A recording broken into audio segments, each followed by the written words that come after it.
You are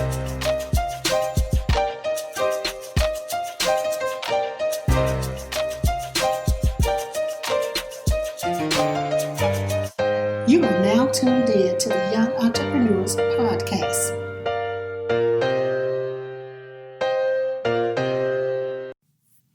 Hey, you guys, welcome back to the Young Entrepreneurs Podcast. This is episode number 5. I'm so appreciative of y'all tuning in each and every week. So thank you from the bottom of my heart. Because this is truly a platform for entrepreneurs that's been in the game, new entrepreneurs, people inspiring to be entrepreneurs, or people who are just ready to change their mindset and be well on their way to create multiple streams of income and generational wealth. Because, I preach that every week, y'all. But hey, entrepreneurship is for people who don't make excuses, because right now I'm not at home. So I don't have my normal setup of, the mic, the headphones, all that good stuff, in my comfort zone, I guess you can say. I'm literally in the closet recording this podcast so guys can get the best quality as if I was at home. Because entrepreneurship doesn't care if you're on vacation. It don't care if you went out of town. It don't care if you're in school. It don't care if you got work to do. All it cares about is the business and getting it done and not making excuses. And so I ask you, are your priorities in order? Are you standing true to your word? Because you got to be built for this. And I say to people all the time that this brand isn't for everyone, because everyone just doesn't have that grit in them or that desire to really go after what they believe in. Because when you first start a business, you got to be that marketing director, the creative director, social media director, the photographer, the graphic designer. You got to be all of that in one. And so many times you see a lot of businesses, small businesses too, they outsource every little thing. So they have 15 people that have a job and they don't have any money coming in. And so a lot of times people try to look bigger than they actually are. And that's not the way to do it, y'all. Sometimes you got to learn a few different things, know where you're not good at. I know I'm not good at graphic design. I know that personally. I know I don't want to edit the videos. I know I don't want to take that time to edit those videos. And so I had to find someone else who can do that for me. But those are the only two things that I outsource in a sense. And so make sure that if you become an entrepreneur, you know your weaknesses. You know what you can do and you know what you can't do.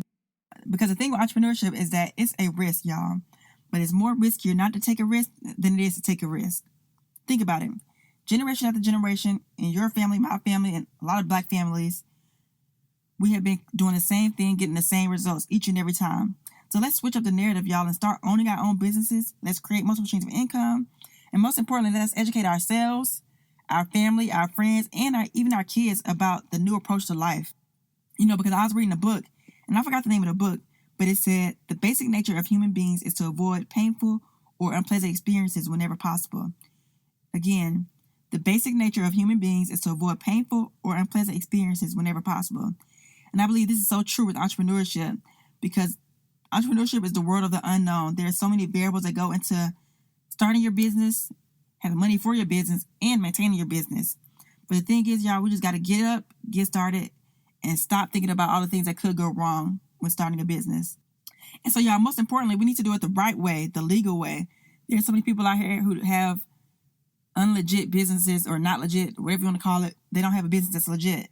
And so, y'all, make sure you do this the right way. If you really want this to work, if you really believe in yourself and your dream, do it the right way and start an LLC, or look into starting a nonprofit, or whatever it is that you want to do, a S corporation, whatever it is.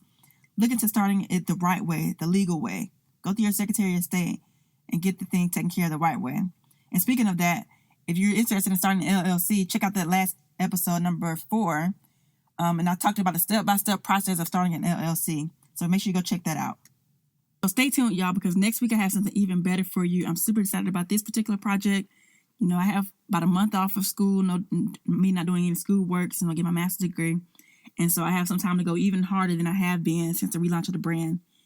But speaking of school, y'all, my cousin posted this question on Facebook a few weeks back, and she asked, why do people want student loan forgiveness knowing that they took the classes and majority of them received degrees? Is this a give me something for nothing mentality?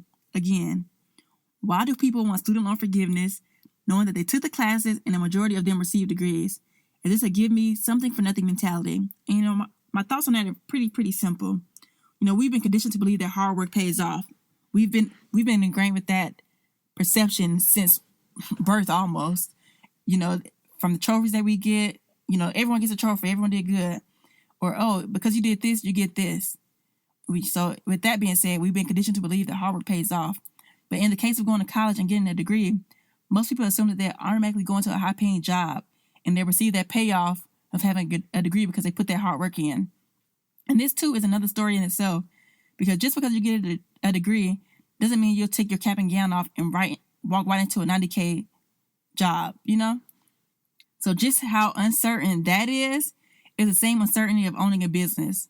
Because at the end of the day, whether we're talking about a degree or whether we're talking about owning a business, it's all about three things: how much work you put in, how much you believe in yourself, and how much you're willing to sacrifice to make it happen. It's all about those three things. And, you know, some people want student loan forgiveness because they were sold a dream that didn't become their reality, so they want their money back.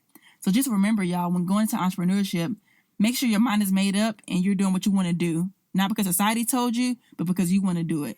And that's the problem with a lot of us. We tune in to what society's telling us to do.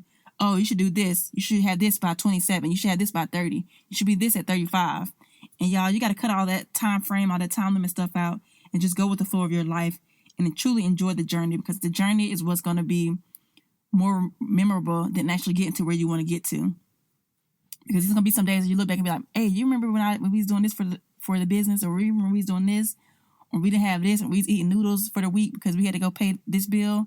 You know, so you're going to you're going to look back at those times and really think about the good times you had getting to where you are. So like I told y'all, stop buying into dreams because society told you to. Make the decision best for you, because at the end of the day, you have to look at yourself in the mirror and be okay with the decisions that you made in your life. And if that's entrepreneurship or not, that's something that you have to figure out for yourself. I can't tell you if that's entrepreneurship or not. That's something that you got to figure out. So I say all of that to get to my next point. What are you spending your money on? Because too often we use the excuse of, man, I'll start my own business if I had the money, but man, I don't have no money for that. I got bills, I got kids, I got stuff. And like I always say, you have money and you have time for the things that you want to make time for. A lot of people be like, oh, I have no money, but they're going out every week. No, you have money. You just don't know you just don't have your priorities straight. But if you cut back in one area of your life, like not going to the club or the bars for a month, you can have enough money to get that business started that you've been thinking about for a few months or for years. Sometimes the problem lies less with how much money we make, but more with how much we spend, how much we owe, and how much we invest. Again, sometimes the problem lies less with how much money we make, but more with how much we spend, how much we owe, and how much we invest. You know, because my personal goal in life is to get to a point where things like this pandemic doesn't affect me at all. Like I'm unbothered by it. It doesn't stop my business at all. It doesn't stop me getting multiple streams of income at all. So if this pandemic goes on for another 6 months or even decades down the line where my kids are living through another pandemic, I've either one, passed down a successful business, or two, but most importantly, I've taught them and educated them on how to make that happen, how to start that business, how to create multiple streams of income. That's what it's all about. Teaching your kids, teaching your family how to really take that next step and hold themselves accountable. And I know a lot of y'all have been thinking, well, okay, this pandemic has really woke me up, but how do I start that business? How do I find a business to start? And I can answer that question in three answers. 1, think outside the box. 2, find a void and fill it, which I'm going to talk about in a second.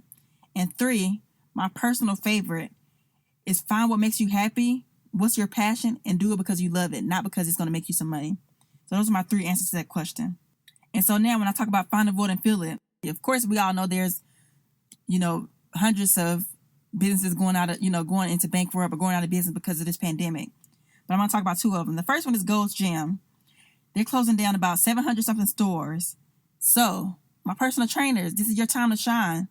Find the resources to see if they're selling their equipment so you can buy it at a cheaper price, or just go to a store that, sells, workout equipment and purchase that equipment and open up your own small gym. Open up in your garage if you have a home, or open up in a small warehouse.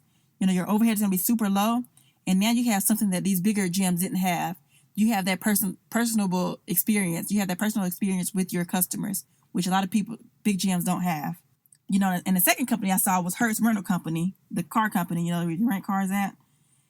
And they're about to sell pretty much all of their used cars at a pretty good price because they're just trying to get their money back. They're just trying to recoup their loss at this point. So, of course, they're going to be selling cars. So, if you want to start a used small car lot, that's another business you can tap into. Even if you have an inventory of 2 to 3 cars just to get a feel for it, even if you have, 1 or 2 cars at that, Go into that business, start selling used cars, have a used small little car lot. And you don't even have to have a lot in a sense. You know, you can just sell, you know, if you want to sell cars, you know, on whatever platform you want to sell it on, make that happen and start buying, you know, buying cars like that. So those are two things where I talk about see, avoid, and feel it. Gold's Gym and then Hertz rental car.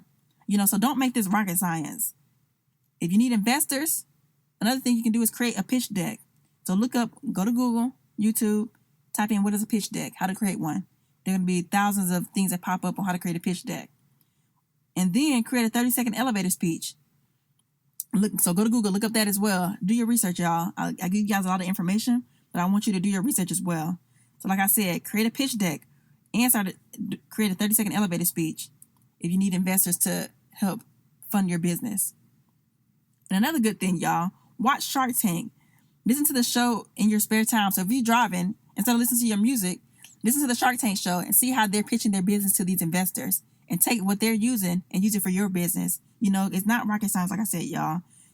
Success is easy, y'all. You just got to be motivated and educate yourself all the time. And really, you got to just get started. You can't just be like, oh, next year I'm going to start my business. I'm going to start this. I'm going to start this.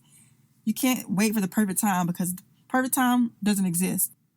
But one thing I can say, please, please, please, please, y'all, please do not rush into starting a business just because you're ready to make a quick dollar. When I tell you that educating yourself is a key, I truly, truly mean that. You'll save yourself so much time, so much money, and less of a headache if you educate yourself on the business segment that you're going into. And this leads me to my next point. Should you use borrowed funds or a loan to start a business? Should you use borrowed funds, aka a loan, to start a business? And my personal opinion is this. This is just my personal opinion. You can do what you want to do. It's all up to you. But if you're not having a brick and mortar store and you're just a small business that's selling product or content and you don't need a storefront, do not go out and get a loan. But that's just my opinion because you'll go through a lot of hiccups as a business owner in the first, few months or few years of your business. And the last thing you need looming over your head, especially if you don't have a storefront, is that loans and the bank's knocking at your door because they want their money back. That's the last thing you need as an entrepreneur when you first get started, or you're 6 months or 1 month into the game. That's the last thing you need is a loan, looming over your head. And so y'all, I just said you have some hiccups you'll go through. So what are some of those hiccups? 3 things off the top. Finding out who and how to network with people. Another hiccup you're going to have is sales. So finding out how to price point your product or your content so you can make a profit. And then support. But let's talk about support right now, y'all. Please do not rely on your family and friends to support you. Now, don't get me wrong. Your family and friends will support you. Some of them will support you with everything you do. But you can't always expect for people that you know to be attracted to the product or service that you're selling just because it's you. Because everyone doesn't need everything. And so the key point I want to make here is to market to the right people. Do your market research. That's another thing I want y'all to look up. What is market research? And so y'all I want to leave you with one more point, but I want to talk about this more in detail. So I'm just going to leave you with a little snippet for next week. So think about the product that you sell or the service you provide. What does your perfect customer, in a sense, look like? What do they wear? What do they believe in? What do they read? Where do they go to shop? Where do they go to eat? So think about all those questions in your head and answer those questions. And once you can answer those questions, that's how you know who your target audience is.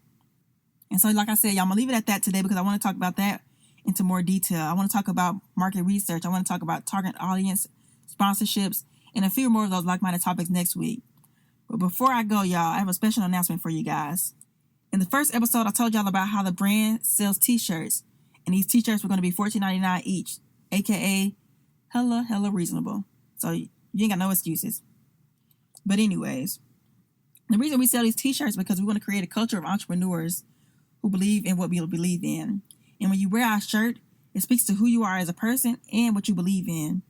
And honestly, when you wear this shirt, I can guarantee you that 90% of the time, one person is going to ask you, oh, what's your business? How are you an entrepreneur? They're going to ask you some questions along that lines. And so now, not only does the shirt speak to who you are, it also serves as a marketing tool because self-promotion is the best promotion.